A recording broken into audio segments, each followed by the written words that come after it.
Dave. Welcome to the show. How you doing? And then we brought back the quarterback, man, Jace. What's up, man? What's going on? And How then you doing? Donna, okay, Donna, I'm gonna break it open right away. You were right. Kansas City won. Don't bring that up to me no more. It was an accident. If San Francisco would have played the whole game the way they played the first half, it wouldn't even been close. Tony, it's no accidents. Let's not even try to sugarcoat that. The Kansas City Chiefs, with a solid quarterback in Patrick Mahomes, basically rallied that team. Andy Reeves called a brilliant play at the end for the touchdown. So, Tony, let's not try to sugarcoat why this game was won or lost. But at the end of the day, back-to-back Super Bowl champions is the Kansas City Chiefs. So, Tony, let's start and kick this right off. The Super Bowl, the San Francisco 49ers, I mean, they took control of that game, line of scrimmage on both sides of the ball. This defense came out explosive. They shut down Kansas City and Patrick Mahomes. Patrick Mahomes looked like that he was rushing everything in the first half. And it was all kind of penalties and mistakes made in this game by both teams. You look at Chris McCaffrey, first drive, he fumbles the ball within the 20-yard line. They were going in to possibly score. And then even Kansas City, they fumbled the ball also within the 20-yard line and was looking to score. So it was all kind of mistakes, twists and turns. And I think that San Francisco and Cal Shanahan came out with a great game plan as far as put the ball in Christian McCaffrey's hands. But just the way that they were controlling the line of scrimmage for on the offensive side and the defensive side for San Francisco. But when it all said and done, Tony, that Patrick Mahomes, you want the ball in his hands to win the game. And that's the reason why they walk away, again, as the Super Bowl champion. But, Tony, I'm starting with you. How did you see this game, the Super Bowl? Well, as I said, I think I thought whereas they had run the ball, and you said the defense was playing pretty well the first half, but that was because they were getting rest. Second half, they went to passing the game, and then their number one receiver got nicked up. And look, the one thing I told you, I said, as long as no one get hurt, this team is good. But they can't afford to lose anyway, and that's what happened. They lost their receiver. Then they were making mistakes. Trent, when the last time you know Trent to jump off sides twice in a row? Back to back. See, that's just what that shows you that Kansas City been there before. San Francisco is still trying to get there again. So you can solve what really happened in that game. It may have been a little bit of nervousness and being in the Super Bowl. Yes, it was a good game. It was decent. But as you said, neither one of them performed to the top of their ability. But I think that was because they were two very good teams. I give it to you. Kansas City is the bottom right now because of that young man and the coach. Now what I'm wondering is Bieniemy going back there since they didn't want him here. I guess he may go back there. Hey, David, you look at Kansas City, and that defense was on the field quite a bit all game long, and you would think that they would have been wore down towards the end of the game and in overtime, but they seemed like that they shifted in gears and allowing the 49ers just to put 3 on the board in overtime. What did you see as the mistakes that San Francisco made on down the stretch as the way they started the game and they didn't finish the game? Yeah, I mean, I think they just got in their own way. I think at the end of the day, Tony, you mentioned it, but neither team played a perfect game. I think no matter who lost the Super Bowl, both sides had the case to go back to the film and say, man, here's where we missed on opportunities.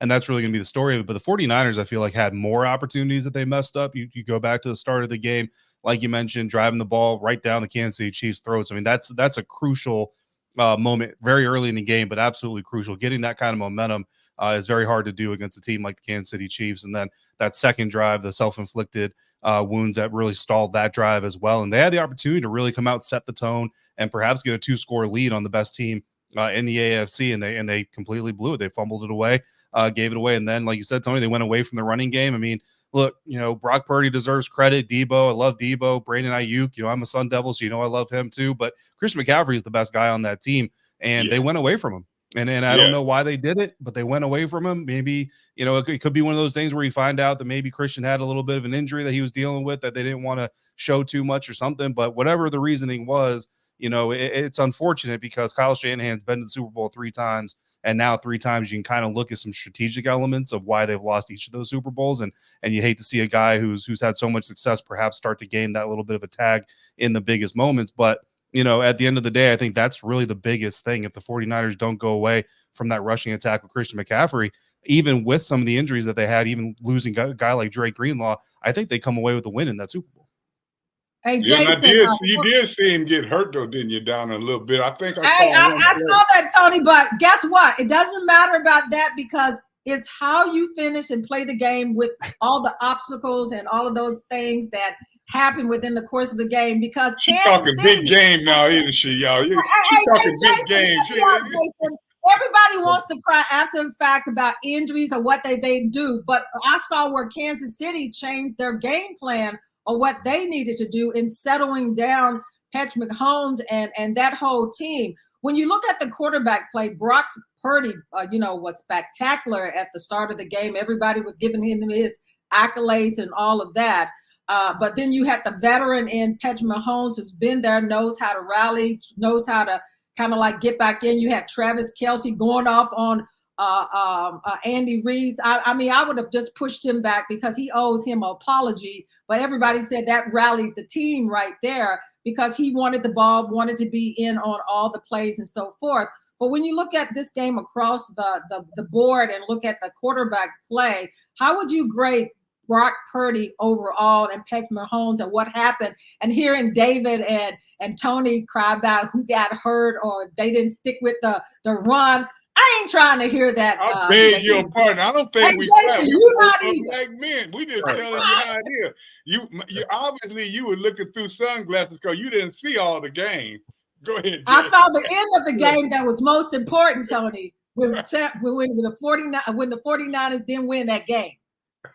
Yeah, I think this game overall, you got to think it's in Vegas. One of the biggest places in the U.S. There's so much going on in Vegas, and it brought out all the stars. Everyone's watching this game, and and for a reason, these guys are going to have some jitters. Even Kansas City Chiefs has been to the Super Bowl numerous times in the last 5 years. They showed jitters in the first half, and to me, Brock Purdy started the game off very solid. He needed to get off to a fast start. He couldn't afford to start the game the way that he did against Detroit and the way he did against Green Bay. He had to come out and start fast in this game. And I think the thing that set him up was they had a great game plan. Run the ball, use Christian McCaffrey, dump those short screens off. The only thing I think they missed was getting George Kittle more involved in the game plan. Just because you get those linebackers flowing because they got to come downhill to stop McCaffrey. So when that happens, you got to hit him with a little bit more bootlegs, just like Kansas City did with Kelce in the second half. The first half, Andy Reid, they wasn't involving him in the first quarter as much, and things got a little heated. But you didn't see Andy Reid start to press in the second quarter to say, okay, I got to get Travis Kelce the ball. He didn't. He just stayed with his game plan. And in the second half, you saw all those things start to open up on those third down situations where you win pro football games. And Kansas City won the third down situation because that third and fourth down. Fourth down, what a great play call. You get a three-way play call, put the ball in Patrick Mahomes' hand. If you have the flat to Kelce and he comes in motion, take it. If not, Bosa closed so hard, there was a running lane for Patrick. He picks up 15 yards. And then you come back again. On third down, they killed the 49ers defense on crossing routes on third downs. They got those guys running picks, and they was getting caught up running man coverage, which I would have got out of if I was them in that situation because that's what they're doing. But anytime you bring pressure, you're obviously going to be playing man coverage most of the time. And they caught those guys in those crossing routes. And let's give credit to Andy Reid. Patrick Mahomes is a great quarterback, but you tie a great quarterback with who's now considered as in the GOAT running as a coach as well, and Andy Reid. When you put those two together, but the third piece to me was Spagnuolo. He's been there 4 times and won as a Super Bowl defensive coordinator 4 times, and he shows you why. Like if it wasn't for Kansas City defense in the first half of that game yesterday, they would have lost that football game. I know that the quarterbacks always get the MVPs and stuff, but that defense deserves a lot of credit, and especially that defensive line. That play that could have got San Francisco the championship was all about the pressure up front. Brock Purdy had to get rid of the ball. They was running a whip move by the receiver who won one-on-one, but he had to throw the ball over his head, and that's only get 3 points. So the thing that people miss the most in this, Donna and Tony and David, is this game was lost on special teams for 49ers. There you go. You know, you get that field goal, you get the extra point block. Like, that's a huge, everyone think it's just an extra point block. No, it changes the whole format of the rest of the game, because instead of Kansas City having to go for it to get a touchdown, they can kick field goals and keep tying the game up. So, and then on that punt return, the ball hitting the guy heel, those plays are back. That breaks your back in Super Bowl games. It's hard to overcome those plays to win a Super Bowl, and Kansas City was able to overcome it because they won a turnover battle. Hey, Jason, you're exactly right. This is one time Tony and all of us on the show always talked about special teams. What did you do on special teams? We talked about the Commanders' special teams when, each and every game. And like you said, Kansas City gets that turnover right, and then they go in to score the missed extra point that probably would have won that game for the 49ers. But Tony, going back to the defense and the way that they came out when Jason was talking about the defense and the way they played in that first half, what changed in the second half of why they weren't able to do the same thing? What was the breakdowns second half for this 49ers defense? Because the way they came out, and like you said, Chase Young, probably the best game that he's played, and then Bosa, you didn't even really hear his name in the second half that much, or in general, the defense. But what transpired in the second half that Kansas City was doing, or what was the breakdowns on defense for the 49ers? Well, the breakdown really was their two best players, the defensive ends. And I tell you what, Chase had a very good first half, and that's why they were controlling the game. Second half, they thought I was out there playing because they didn't see nobody. So, I tell you, he didn't play worth nothing. At the same time, if you look at it, both defensive ends are so wanting to get to Mahorn that they were going inside and allowing him to get outside, set up, and make plays. They did that the whole second half. I couldn't understand. But as you said, you have to just look at it. The coach made the right calls. He went after it. But I'm right with Jason when he said special teams lost that game. Had they made either the field goal that was blocked or the kick, if they'd have made either one of those, that had put, you could look at Kansas City's team at that time, hands on the hips, heads down, looking at each other and wondering what's happening. Then when they gave them opportunity and they can just come back and score 3 and 3 and stay in the game, I knew once it got to the fourth quarter, if they didn't win it by then, they sure wasn't going to win it in overtime. And they almost did, but that play, you all go with the call. So you know what, Donna, I'll say this right here on this cast that you were right. I was wrong, but can I hear that again? Please, can I hear that again? And fans, remember this. I said she was right and I was wrong, but that's 25 years and that was her first right. Okay, I'm back. That's not the first time, fans. hey, David, in putting this Super Bowl to bed, could you talk about nobody is giving the Kansas City Chiefs offensive line and defensive line credit. Everybody was always talking about this 49ers team is complete, which they really were. They came in probably as the better team on paper and everything, but we know that paper doesn't win games. But when you look at the scope of this Kansas City's team that's back-to-back Super Bowl champions and just what Andy Reeves has put together, and then they brought back Bieniemy for that Ravens game as a consultant just to talk to some of the players. And Patrick Mahomes was basically saying that was one of the best things that they could have done. They gave Eric Bieniemy his accolades and the speech that he gave them. But when you look at the scope of this Kansas City's team, of how they've been put together, they struggled all season long. Receivers couldn't catch a cold with dropping balls. And up until the playoff games, this Kansas City Chiefs team didn't look like that they were going to go anywhere. They looked like that they were going to be out of the playoffs against Buffalo and then also the Ravens. But this team basically put the things together going into the playoffs and played their best ball. How do you see this team overall, talking about this offensive line that doesn't get credit and also the defense? Both are pretty solid. Both units are pretty solid. I think it's easy to kind of discredit an offensive line. I'm not even say discredit, but almost not pay attention to them when you have a guy like Patrick Mahomes and you see him running around and negotiating the pocket and doing all the things that he does with his legs. I think it gets a little bit easy to kind of almost forget about the offensive line. And then you look at the amount of turnover the Chiefs have had during their Super Bowl runs. They've actually rotated linemen quite a bit and brought new guys in and let other guys kind of walk out. I think that's why maybe they don't get as much love as they maybe deserve. I think in the second half, they definitely did better.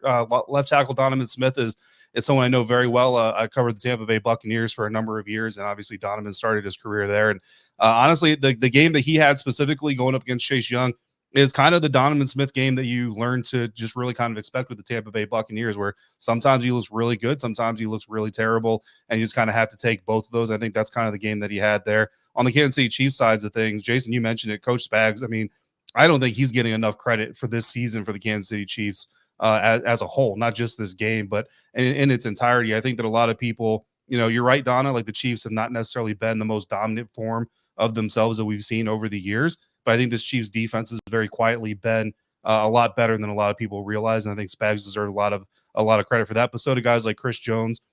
And I think just the leadership on this team, there's a lot of talk about the Travis Kelce thing with Andy Reid. And it's obviously a very bad look. You never want to put that on camera and everybody at home. And the reactions are 100% warranted. But at the same time, when you're talking about a leadership dynamic, I myself have been a leader in combat type situations. And I've had junior leaders that I leaned on. And look, sometimes leadership conversations get hot. You know what I mean? Sometimes they get a little bit heavy. And when you respect each other as leaders, no matter what the pecking order is, you can deal with those types of things. Now, again, the optics of it, I get and all that stuff.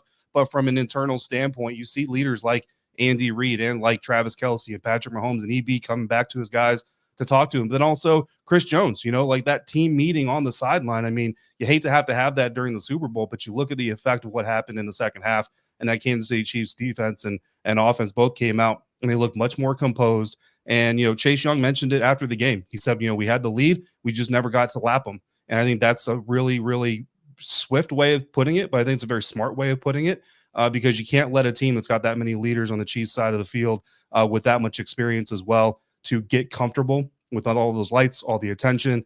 You let them get comfortable, and that's what ends up happening. And like you said at the end, it came down to execution on special teams and certain key plays, and the Chiefs' leadership and experience just showed that it was valued more than what they had on the 49ers side. Hey, Tony, how big was that when they pulled together basically the defensive line, offensive line at that crucial moment? It's almost like it turns the table. You and Jason chime in on that, because that was a key point of the game, because at that point of the game, it's almost like that San Francisco was just dominating them. And it was almost like, hey, guys, we got to pull this together and talk about what's going on and settle ourselves down. Is this Kansas City team a dynasty that you could put in the books with the Patriots and some of the other great teams? Both you and Jason just chime in on those. I don't know if they're a dynasty. I think they're a very good team with a very, very good quarterback. They may have the next GOAT quarterback. He makes the plays. One thing they were talking about was not only making the plays, he makes the right decisions. And it came down at the end of the game with the two quarterbacks and the two head coaches. And Kansas City core did a lot better than San Francisco. So, you take a look at it. And dynasty, maybe. And if they get Bieniemy back, they could really grow into a dynasty. But at the same time, I don't think the play in the NFL was that good this year. I may be wrong, but I saw a lot of games. It's just like basketball, right? Maybe because I'm getting older, it just doesn't look good to me anymore. And I'm going to tell you, the play wasn't that good. It was a couple of times I got the uniform out, and it was so many moths on it that I had to put it back. That's scary. So, hey, Jason.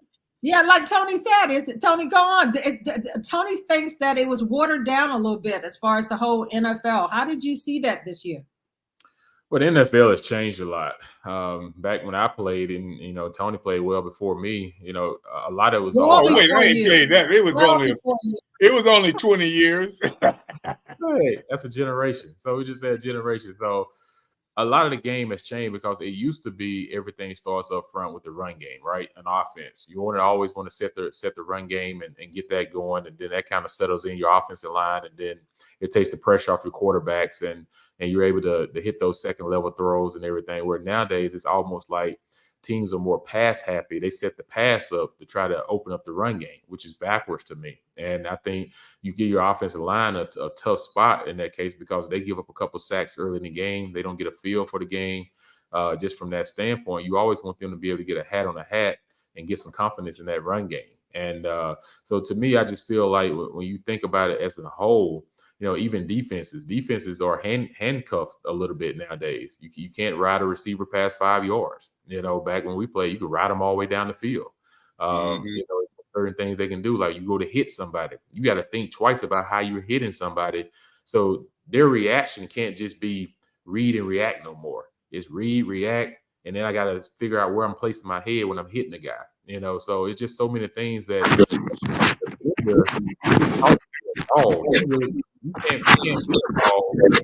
when you're doing that type of stuff, because you have to, you got to figure out, like, how I'm going to attack this person, how I'm going to hit this guy. So the game has definitely changed a lot. I think they changed it in order to try to score more points. As well as I know, defense wins championships, and Spag, like I said, to do it in this era, the way he's done with that defense in Kansas City, they probably had the best secondary in the league this year, as a whole, because you had to go on the road to beat Buffalo. Everybody talked about, well, they haven't played a road game in playoffs. All right, they go to Buffalo, beat one of the hottest teams in the last part of the season.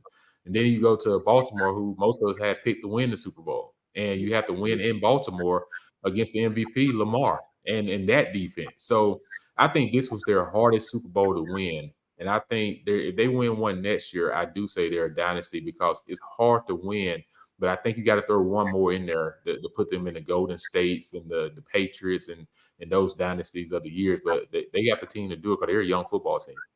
Hey, Tony, I bet you glad that you played in the era that you did, because otherwise, the way the rules have changed, you'd have got a flag thrown at you every play because of, all the changes and everything. I feel sorry for the DBs, because, I mean, they cough at you and they throwing a flag at you. But in changing gears from the Super Bowl to the Washington Commanders, Tony, who have all their coaches in place. And I must give it to you, because when we last talked, we were looking at the list of coaches that the Commanders were considering. And you said that you felt that Dan Quinn would be a good pick for them as the head coach. Well, he ended up being the new head coach of the Washington Commanders. So, Tony, I'm going to give you the first take on Dan Quinn and how you see that. And looking at him the first time around, when he was the coach for the Atlanta Falcons, they went 8-8 in Dan Quinn's first campaign, and then they lost in the Super Bowl in the second, and then they fell short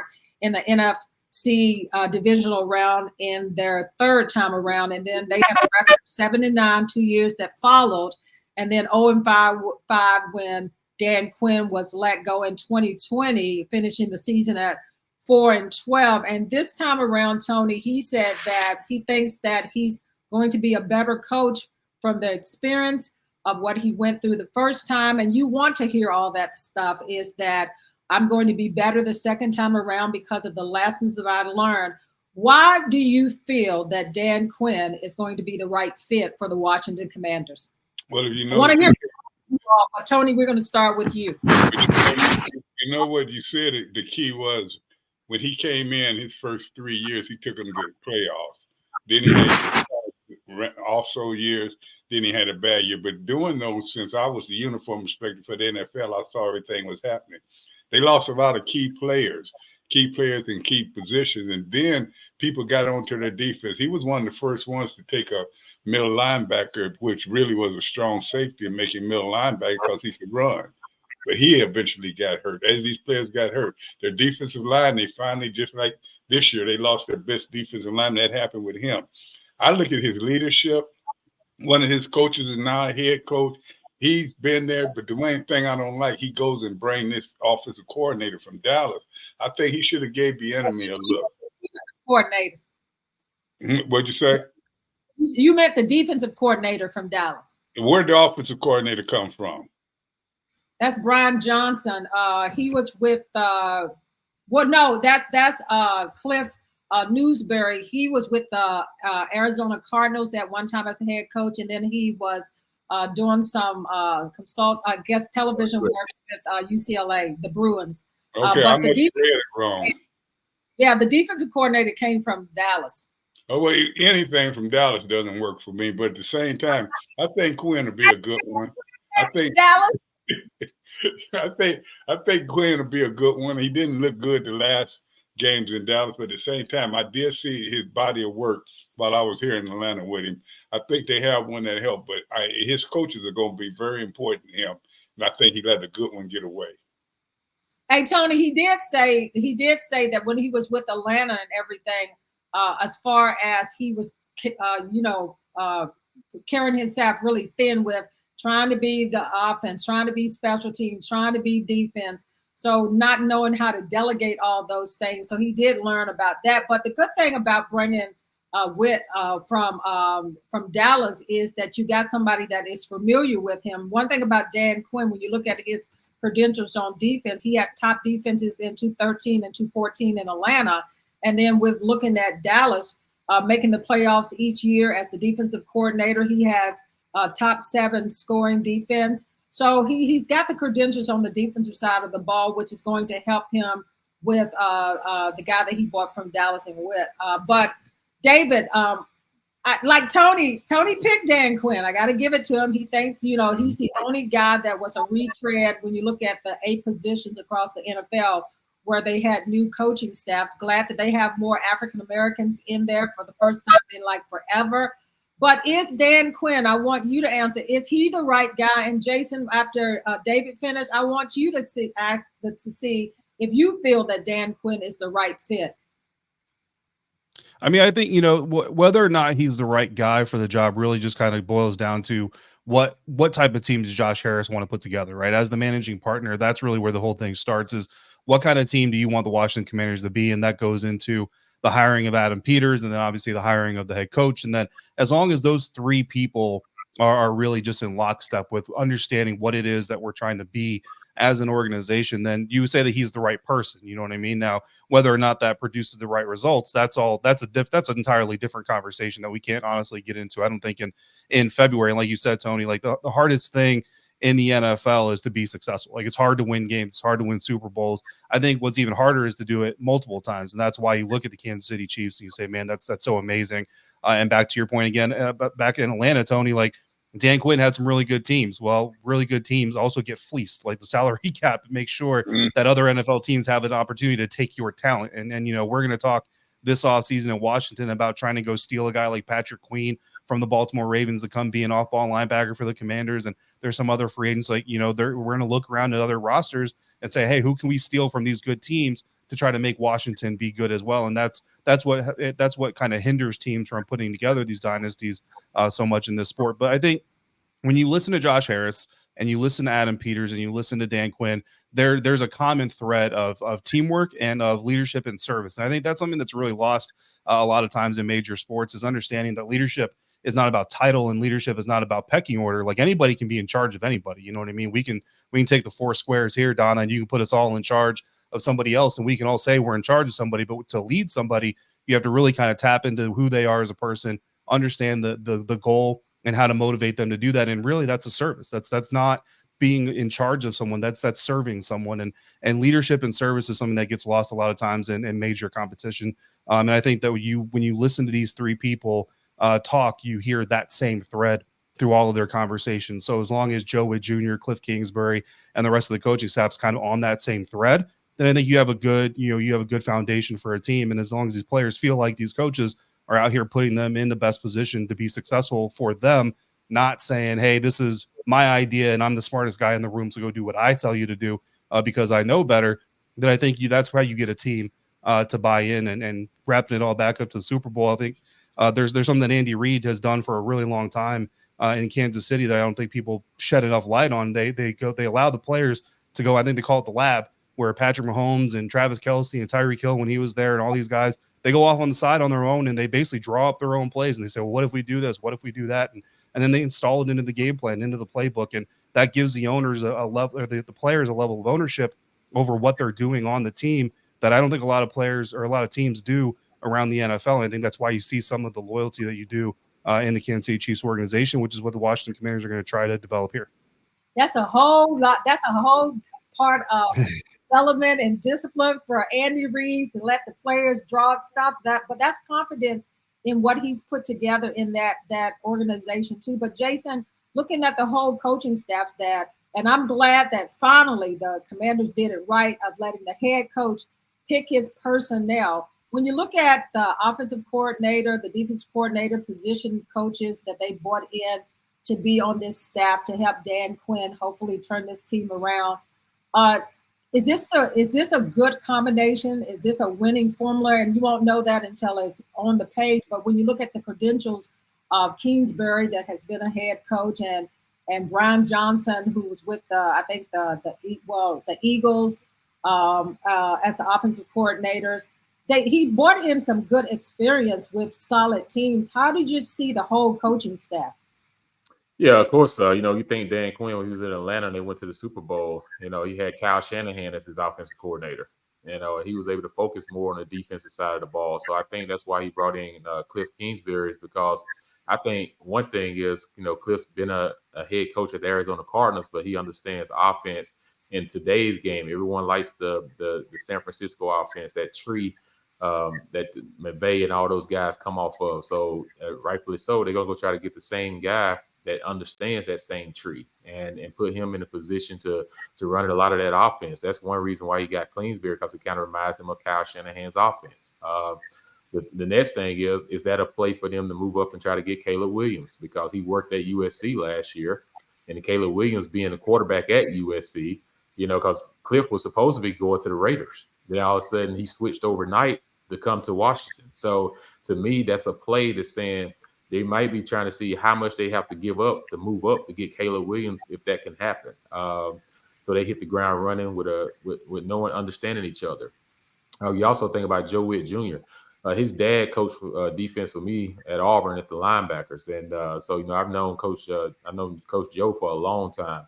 And the thing is, Dan Quinn brought him along because he understands Joe knows his defense. He's with him, pretty much everywhere he's gone most of the part, so he knows his defense.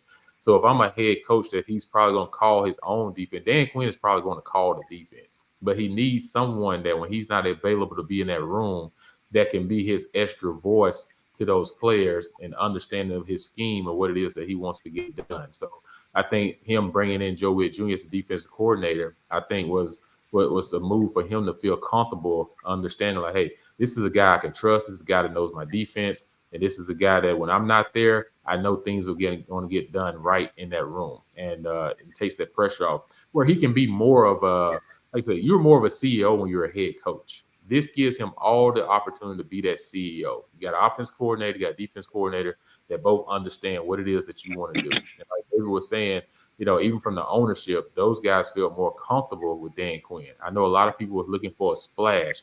Oh, let's go get the Detroit offensive-minded coach. Okay, he may come in as an offensive-minded coach, but Dan Quinn shoulders and stuff that he brings to that football team, that tenacity, that physical style play, is why Detroit is what they are. Not just because the offensive coordinator.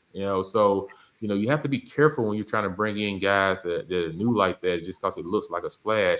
But to me, I think they played it a little safe. I think they went and got someone that understands the National Football League, someone that has won and has been to a Super Bowl recently, and someone that knows how to put together defense. Washington does really good when their defense is solid.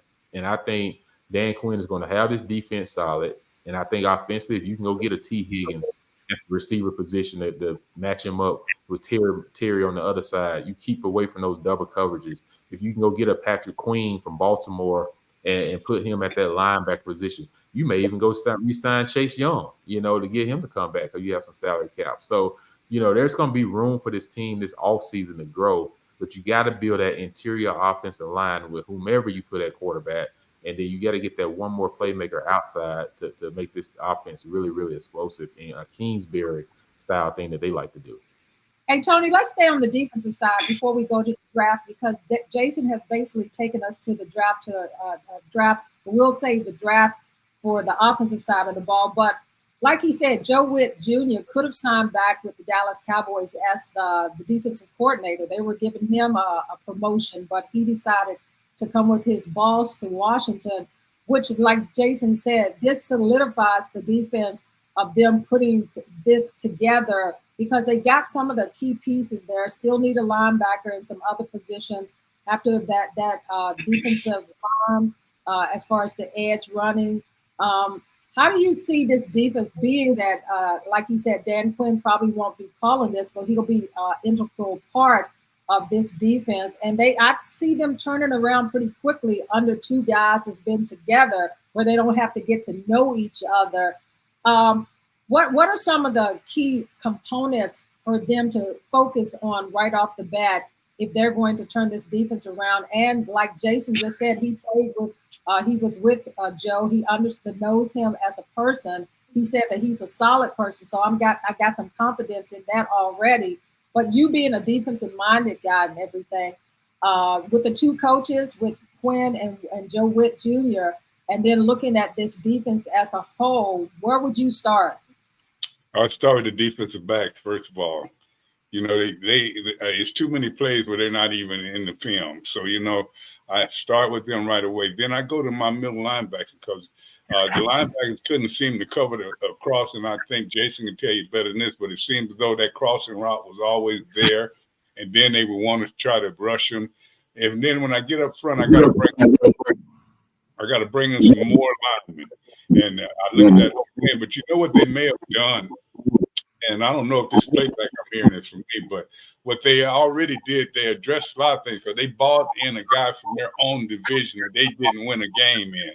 So right there, and they got familiarity with this guy that he knows the beast of the East. I think that's the biggest thing, because if you look at that, those games really cost them the whole season. And you don't never go into your division and not win a game. That's terrible. So at the same time, I think they addressed that by he has the knowledge not only of their team, then look at the rest of the NFC when he was a head coach here. So I tell you what, I think it was a good pick.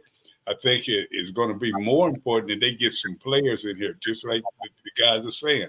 You got to have the players. It doesn't matter who's coaching or whatever. You got to have the players, and they did not have them this year. We thought they did, but after seeing, and I'm going to just ask you guys this.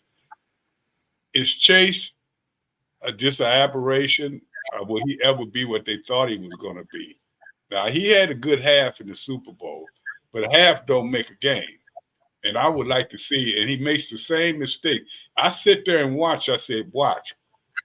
Defensive end going to hit up, then they're going to go inside. Mahorn's going to go outside and make the play. I saw both of them do that, and they both will be all pros.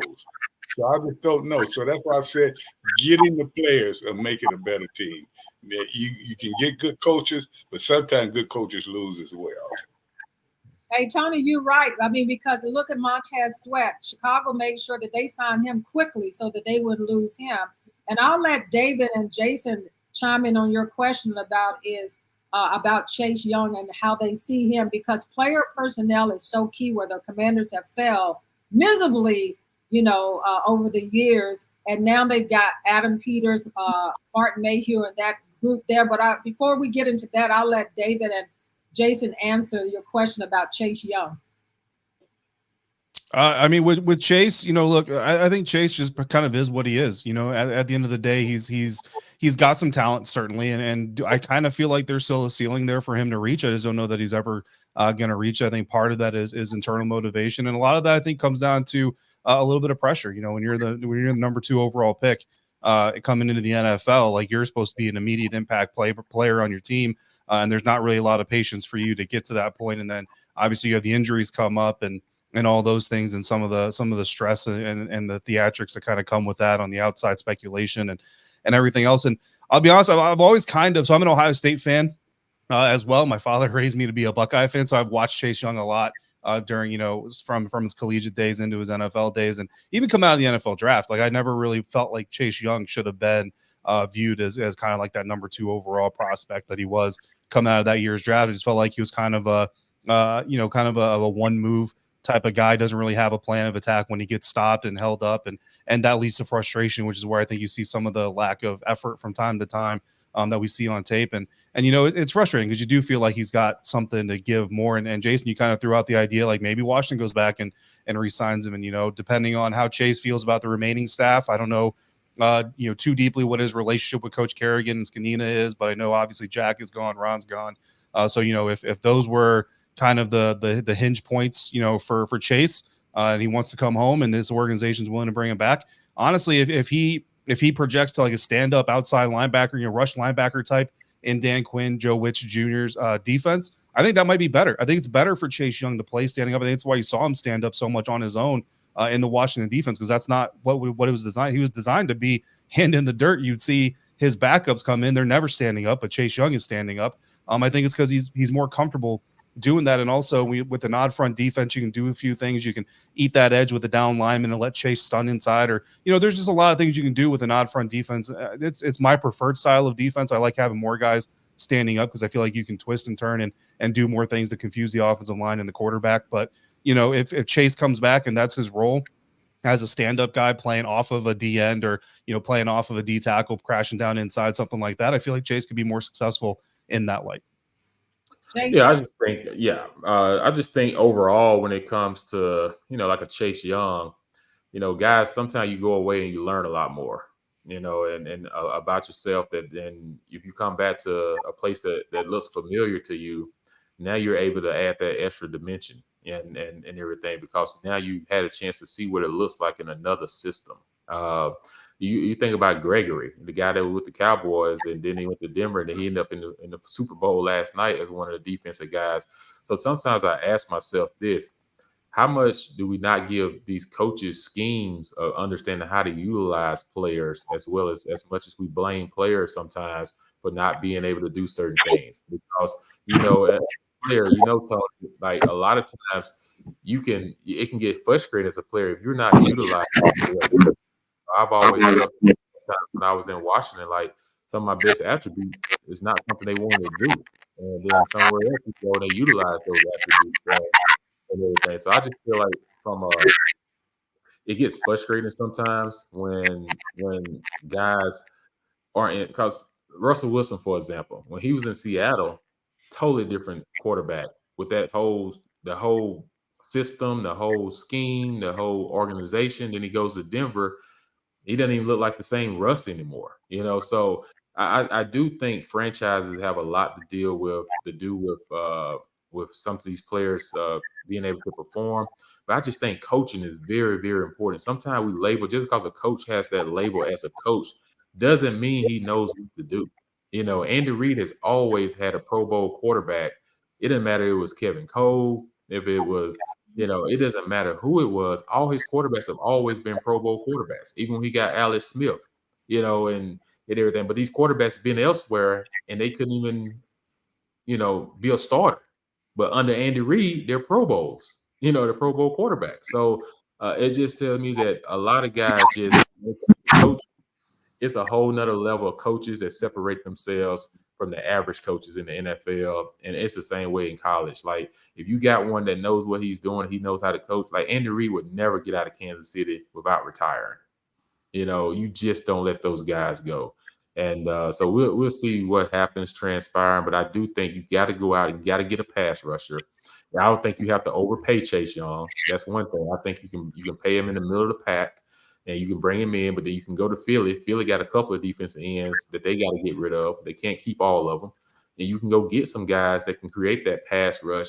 And don't look at Chase Young as so much as a pass rusher. Look at him as someone that, like I said, if he has a one-dimensional move, then you utilize him in a system that maybe you move him around a little bit on the defense and not keep him in one position the entire time. It's almost like music to Tony's ear to hear what David said, breaking down the hands down, changing him around and moving that. But when you look at the Washington Commanders right now, I mean, Tony's ears are just ringing. Look, all I saw was him shaking his head in delight. He told the truth, Donna. Don, can I add something to that, though? Can I add something to that? When you look at this Washington Commanders with the draft, Donna, can I add something real quick before we move to offense? So whenever we have these conversations, right, and Jason, you just said something that reminded me of it again. I like to bring up to people Ray Lewis, right? Like, Ray Lewis had a really great start to his career, was on his way to being one of the greatest ever. But if you go back to Ray Lewis's career from 2002 to 2005, there's a lull. There's a low point. Now, he's got 2 Pro Bowls in that time period. He also gets hurt in that time period a couple of times. But during that lull, he went to the Baltimore Ravens, and a lot of people forget this. He said, "Look, y'all got to give me some help up front. Like, I can do what I do, but I need some help up front to eat some blocks and to take up some space to let me really go in there operate." And during that stretch, he only had his high during that 4 or 5 year stretch was 1.5 sacks. And granted, he's not a total rush linebacker, so that's not terrible. But the Baltimore Ravens responded by going and getting Haloti Ngata, and they put Haloti Ngata on that defensive line. And once they did that, Ray Lewis never had below 2 sacks again until the final year of his career. And he went to 5 more Pro Bowls and made the first team All-Pro list twice. And, I don't want to put words in Ray's mouth, but I think Ray Lewis would tell you that having Haloti Ngata join that team in 2006 helped him keep his career going to the level that it was, because it's not just the talent of the one player. Like, Ray Lewis is great by himself, but Ray Lewis with Haloti Ngata in front of him is even better. So when we talk about, like you said, Jason, going other places, learning lessons, retooling, and you bring Chase Young back, if you bring Chase Young back with a new scheme, new system, new approach, new way of utilizing him, and then giving him new teammates to also play with, that can unlock a whole other level of talent. So I just wanted to share that, because I always love bringing that up, because just understanding that, it ain't just one guy out there, right? It's multiple guys out there. Hey, David, you said for as far as coaching, because Jason even alluded to this, is that when you have a solid coach, you don't let them get away like an Andy Reid. You know what? If he's going to leave, let him retire. And you think about Bill Belichick, who didn't get a coaching job this year. Everybody went with the younger coaches, but then New England thought that they were basically finished with him and let him get away to go. So the coaching and the blending, all the talent is so key. That's why this coming draft is going to be important for the Washington Commanders. And like I said, that the player personnel was horrible in assessing talent and getting the right people here. And this is going to be a key thing for Adam Peters and the coaching staff, is assembling the right people. And they're looking at, with the number 2 draft pick, the quarterback position is so key, because Sam Howell, do you put him back on the shelf and get one of these young quarterbacks that's in the draft? Because this is one of the top drafts where the quarterback position is great from the 1, 2, 3, or whatever way you want to put that or spin that around. Because when you look at the Washington Commanders and their needs going into the draft, the offensive line has got to be a key point.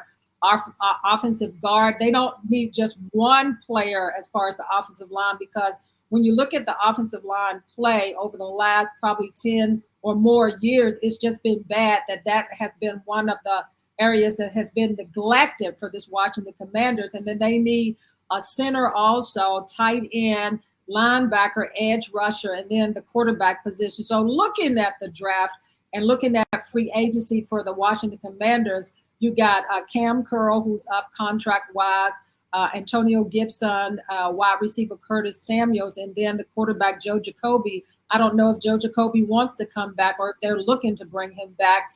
And then you have, Tony, you talked about the secondary. You have Kendall Fuller, who basically, as far as his contract. But let's look at the top position as far as the quarterback in the draft. Everybody's looking at Caleb Williams, and Jason, you mentioned this, being that Kingsbury has knowledge of Caleb Williams. Would that be? And he said that that's not a sure thing that he would be looking at him for the quarterback. So when you look at the quarterbacks and their strengths, as far as Caleb Williams and some of the other two, who is that? Drake May, and then Daniels. I'm starting with you, Jason. You're the expert quarterback up here, and then Tony and David will chime in. Who would you go for as far as when you look at these 3 quarterbacks and what their strengths are? Because when you look at Drake May, everybody or Daniels, they're talking about he's got the strongest arm. The guy from LSU, they said that he's the double threat. Because of his abilities, but everybody thinks that Caleb Williams, if Chicago doesn't take him, that Washington should look at him. So how do you see this playing out? And who do you think, if you were the general manager, which quarterback, being that you played the position, would you go after, and looking at all of their 3 strengths? Well, Washington could go a lot of ways in this situation. They could, Chicago could say, okay, we'll trade you Justin Fields. There you go. You get drafted. You get Justin Fields if you're Washington, and then what you do? All of y'all are smiling about that. That's exactly what was on my mind, man. Y'all basically saying, forget the draft. We'll get Fields. Okay, I want to hear this play out. Yeah, so you can trade for Justin Fields. If you get Justin Fields, now you can go draft either Harrison, the receiver from Ohio State, or the kid from LSU, the other receiver that could have won the college receiver award. So now you all of a sudden put together two really dynamic players on your offense. And what Kingsbury used to working with, Kyler Murray when he was in Arizona, who's a dual threat quarterback. So, they position themselves to go either way. So if Chicago doesn't want to trade Justin Fields and say Chicago said, we're going to stick with Justin Fields and give him another year, and then they go draft a receiver, and then all of a sudden you're sitting at the second pick, and if you don't have to give up anything for Caleb Williams, now you're in a win situation if you're Washington, because now you got a quarterback that matched up with a coach that's been on your staff for a year. So now that's a win situation. But if you got to give up as much as they gave up for RG3 back when they did it, now you're putting your franchise in harm's way because it's too much to recover from. If a guy get hurt or any of those type of things, it's too much to overcome as a franchise. You don't move, every block that you have to bring in one player. Like, as good as the NFL is, as good as the quarterback position has to be, it has to have those surrounding pieces and everything in order for it to work. So I think Washington is sitting in a really good situation, because if Caleb Williams go first, if Justin Fields gets traded to Atlanta, he's from Georgia. If he gets traded to Atlanta, there's Jaden Daniels sitting there, and now number two. Because now if you have Jaden Daniels, he's a dual threat quarterback who's Kingsbury is close to working with, dual threat quarterback. So that's why I say it's a win for the position, that whatever decision they make, you don't have to move every block that you have to make that position work now. So, we'll see what happens with that number 2 pick. It's going to be very interesting. All going to start with what is Chicago willing to do with that first pick. Are they willing to trade Justin Fields, or they sit with Justin Fields and draft and go another direction? I agree totally with that. I think that's the idea that I had. And one thing he did say, don't raise your chest to get what you think you need. And that's the one thing this team has been doing. They've been getting who they want, but they never get who they need. And if they can make that trade like that to be a smart, and who knows that's not in the works, since they gave away a first-round defensive end to them, maybe they down the line, they'll do them a favor. I like everything he said right there. And as a matter of fact, that's what I was going to think about saying when you asked me. So I don't need to say anything. That's the great move. With what he said is, don't raid what you have to get something that you think is going to be good. Yeah, I 1000% agree, and I'm 100% not on the trade up, and on the trade up conversation. And in fact, I love the idea of maybe trading for a guy like Justin Fields, and then depending on what you have to give up to do it, and the big question mark. Well, I suppose not really a question mark anymore. Jonathan Allen certainly seems to be reinvested in helping this team win. So if that's the case, and you keep him around, but if he's a guy who maybe wants out, then obviously that's a big trade chip that potentially you can send to Chicago in a deal to lessen the draft capital hit. But I think we'd all rather keep John in DC if possible. So I think in this year's draft, to both of your guys' point, the number 2 pick is better than the number 1 pick in a lot of other NFL drafts. This is a really talented group, and like you said, there's really as long as you're drafting a guy or making a decision for the right reason, right? That's the key. Is don't just get a quarterback to get a quarterback. Like, if you don't really like Jaden Daniels, and Cliff is like, I can't really see Jaden Daniels fitting in my system, whatever it is, don't just draft a dude because you need to draft a dude. Like, at the end of the day, make sure you're drafting a guy for the right reasons, because you really believe wholeheartedly. It's not a PR move. It's a football move. And if you draft a quarterback in number 2 because you believe in him, great, fantastic. That's a win. Again, whether it produces wins on the field is a totally different conversation. But on draft night, if that's the case, then great. If you want a receiver, like you said, Jason, I mean, Marvin Harrison Jr. obviously is a top guy on most people's boards, but Malik Neighbors is a great talent. Rome Odunze is a great talent. If you want to trade back and stack picks, and let's just say all 3 of those guys are off the board by the time you come back around at 8 or 9 or whatever it is. Brock Bowers out of Georgia is a really great vertical threat, receiving threat, tight end. They can add a lot of dynamic ability to your roster. Like, there's really no way to go wrong here, unless the motivation behind the pick you're making is wrong, and and it's more for PR than it is for football. Because and I don't mean to, I'm not saying Jaden Daniels isn't a good fit per se, but I think when you look at the 3 quarterbacks specifically, Jaden's the more athletic dynamo, on the field, and his sizzle reel on draft night is going to impress any fan base. You know what I mean? But is he enough of a passer? Is he enough of a processor and a reader on the football field to lead your NFL team? That's a discussion they're going to have internally. Drake, I think, is more of your standard pocket statuesque type of guy with enough athleticism to do damage against teams that underestimate his athleticism. And then Caleb's right in the middle. He's got a really good mix of arm talent and a really good mix of athleticism. So it's kind of your Goldilocks situation. You know what I mean? Can you make do with all three of them? Or is there one specific flavor that you absolutely have to have? And if you get to the point where it's just one guy, don't go get another guy just to get him. Make the smart move for your franchise. I love the trade back idea, because if you trade back, you get more bites of the apple of that pick being successful, right? If you go from number 2 to say number 6 for argument's sake, and you get Malik Neighbors, if Malik Neighbors doesn't pan out, you get, theoretically 2 or 3 other picks that'll hopefully pan out, or in combination will pan out to make that a good decision. So I'm always kind of a fan of that approach. But yeah, I mean, there's and we haven't even talked about the offensive tackles. Like there's so much talent in this draft class. Yes. That you could potentially build a team around, that you really can't go wrong, as long as, like I said, the motivation behind what you're doing is in the right place.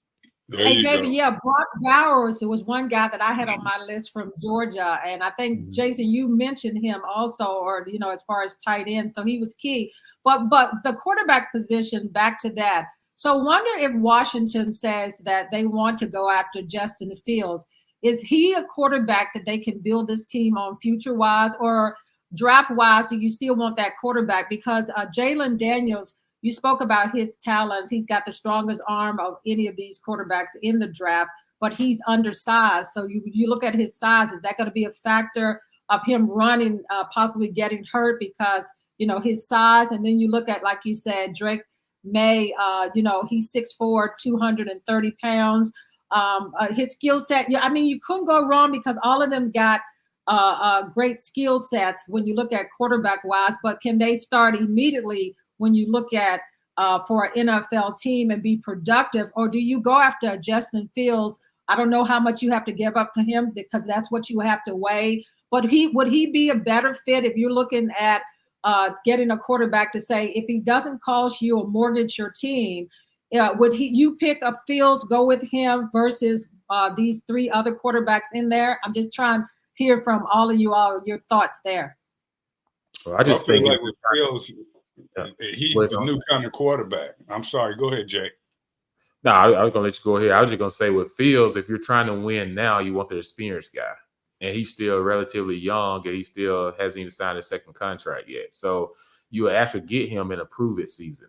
So he's going to have a lot more chip on his shoulder to want to get things done. If you go with a young quarterback, do Washington fan base right now have enough patience to go through the growing pains? And if you're Dan Quinn, people are already speculating, you getting hired and everything, and there's a question mark to some, and then some is not.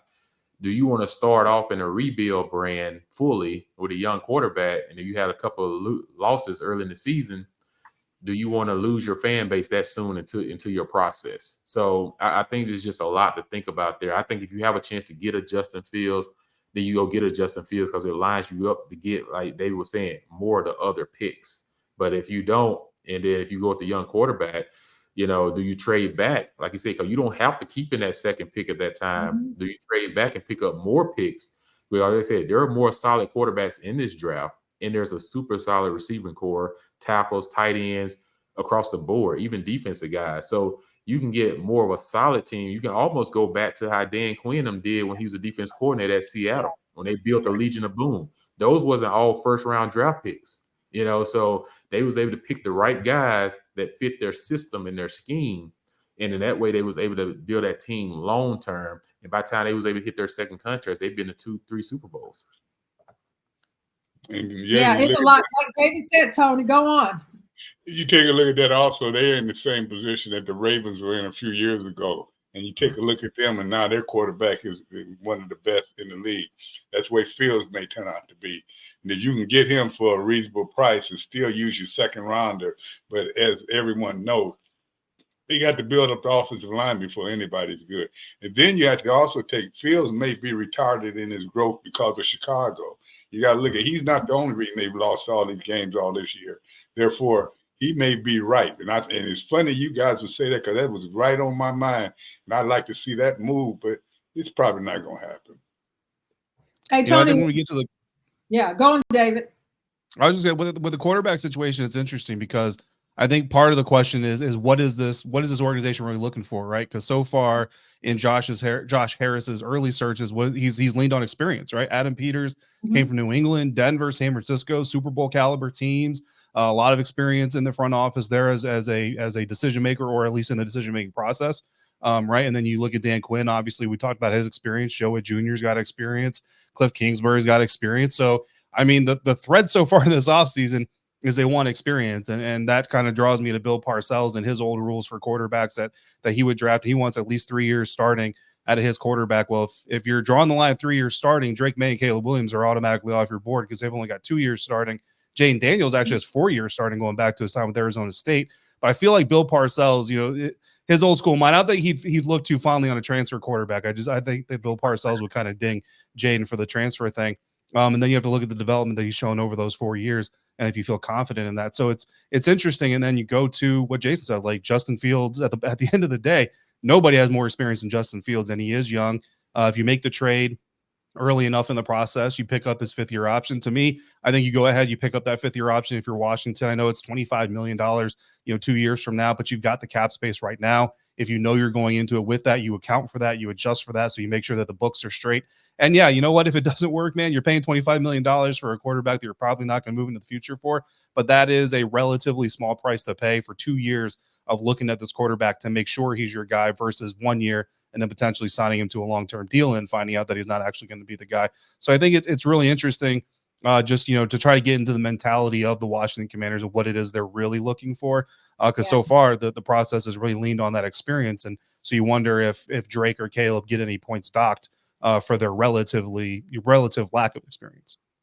Hey, David, one thing that we know for sure is that this organization, this new leadership, they've got to get it right. Because like Jason said, these fans, after last year, they thought that they were going to be better than what they were than 4 games. And their patience was running thin again. So they've got to knock this out the ballpark. And I like what you said. Washington and Dave and what you said, Jason, they have the flexibility at number 2 to kind of like move down and figure out how they want to. But as David said, they want to have more slices in that apple that's going to be able to build this team right away. But we got to have y'all back when the draft come back. But Tony, like you said, we got to go. I mean, y'all dropped a lot of nuggets. You got that right. We called the show in a minute, but we took in an hour this time. But we'll be back next time. So we won't say goodbye. We'll say in a minute. In a minute.